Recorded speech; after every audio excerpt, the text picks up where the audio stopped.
Good morning, brilliant people. Welcome once again to this beautiful Monday. This is once again Chobert Bergaza, and welcome to Chobert Talks.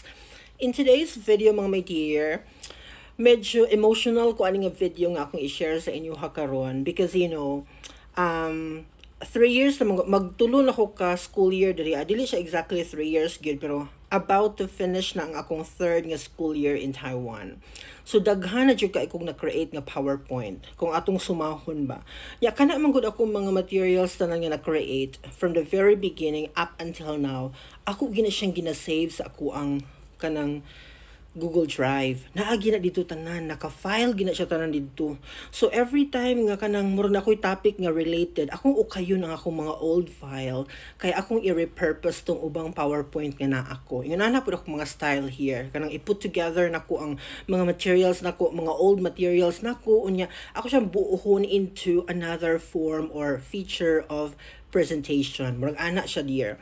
So karon, while gautingkay ko sa kong mga old files yesterday, murag ko na emotional kay na ako'y PowerPoint dito nga gigamit na ko to siya sa pinakauna na kong classroom observation here nga grabe ka daghang audience ato nga time. Kay ang mga English teacher magud ato nga time, tanan nga 20 plus kabuok, naa sila present sa ako ang classroom observation.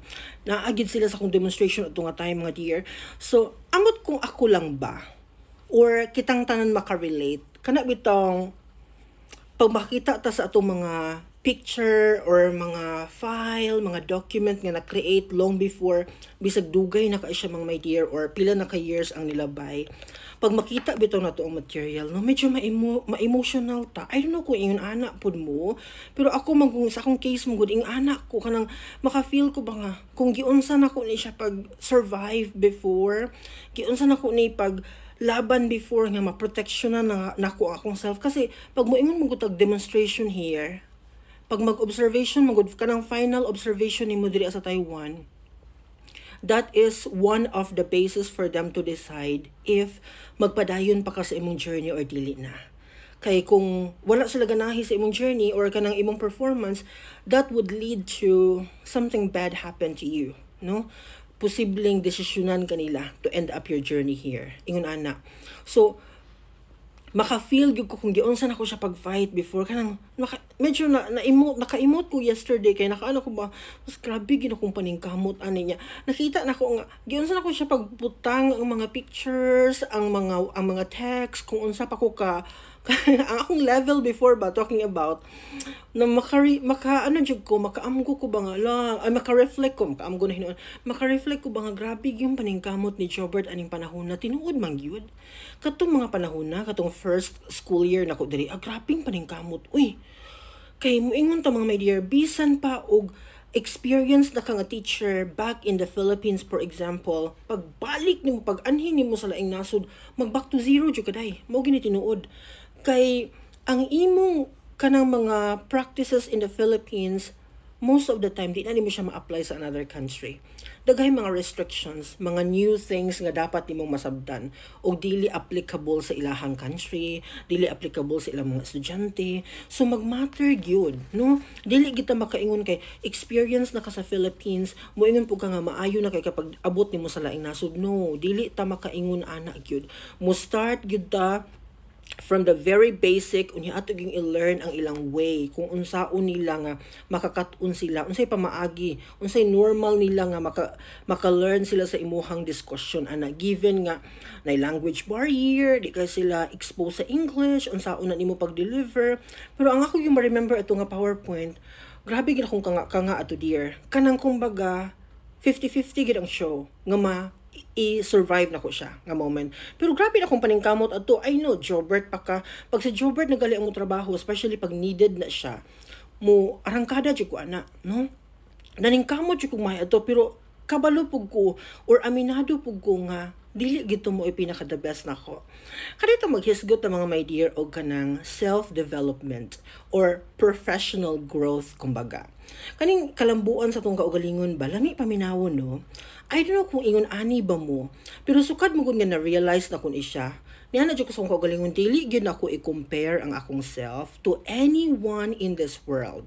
Ang akong reference gyud per me, ang akong old nga self. Nakuha ninyo? Ingana ba mo?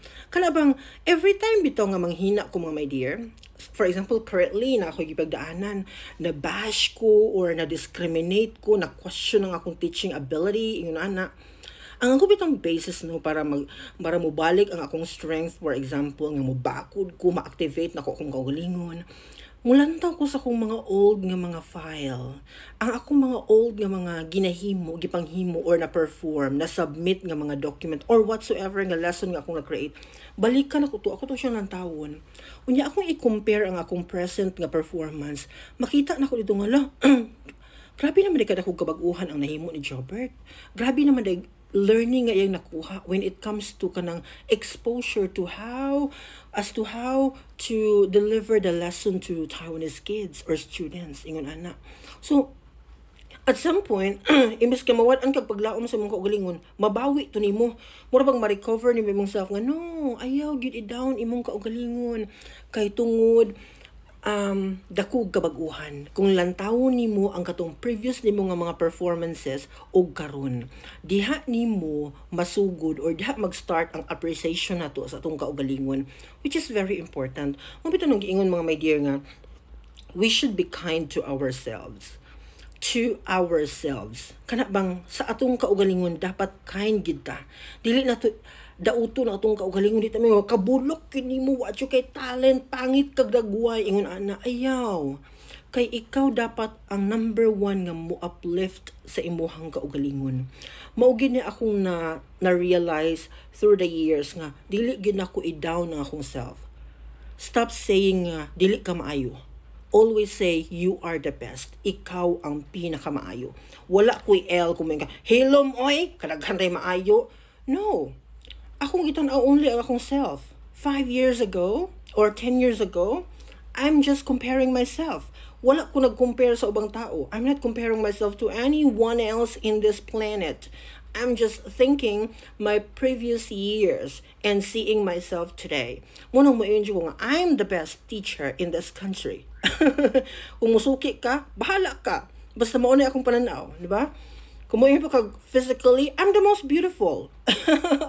Kasi makapildian na, di ba? Ayaw. Lantawo na to atong kaugalingon. Daghan, actually no, makaingon jud ko, daghan kaig nahimo ang akong pag-abroad or sa akong pag-abroad para sa akong kaugalingon. Daghan kaig improvement nga nahimo.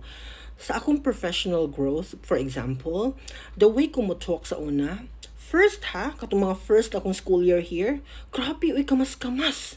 No? Kuwang na lang, kana bang, before ko makadeliver sa akong lesson, naapag yung grabe yung rehearsal, ana. Sa tinud-anay lang nga pagka-show yun. Katong first na kong atake diri, grabe yung rehearsal ang mahitabo before I have to deliver the lesson. Kasi, dili pag yung ko ingon anak ka spontaneous before. Pero after many years, after 2 years, or almost 3 years naman ko here, nakita ginako ang dako kaayong difference sa akong level before and now. So diha gid nato makita no nga if we realize nga ang atong reference dapat ang atong old self, mulambo gid ta as a person. Mawala to mga frustrations nato sa kinabuhi. Nganong dili man ko ingon ani, nganong dili man ko ingon ani ang level, nganong di man ako ni kaya whatsoever, nganong dili man ko pareha ni blah blah blah and so on. Mo na mga frustrations nga dapat natong langkaton sa tong kaugalingon, no? Kay makadaot man na sa imong mental health. Mawad-an ka og inspiration or motivation to go forward just because always nimong ginadown imong kaugalingon. Nagets ko ninyo?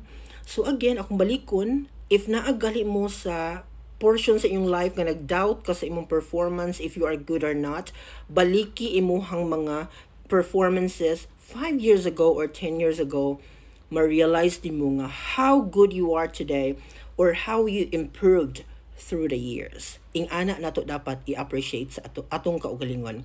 Again, apart from you, walay laing genuine nga mo support sa imong kaugalingon. So you really have to be kind to yourself and take care of yourself all the time. Bye-bye!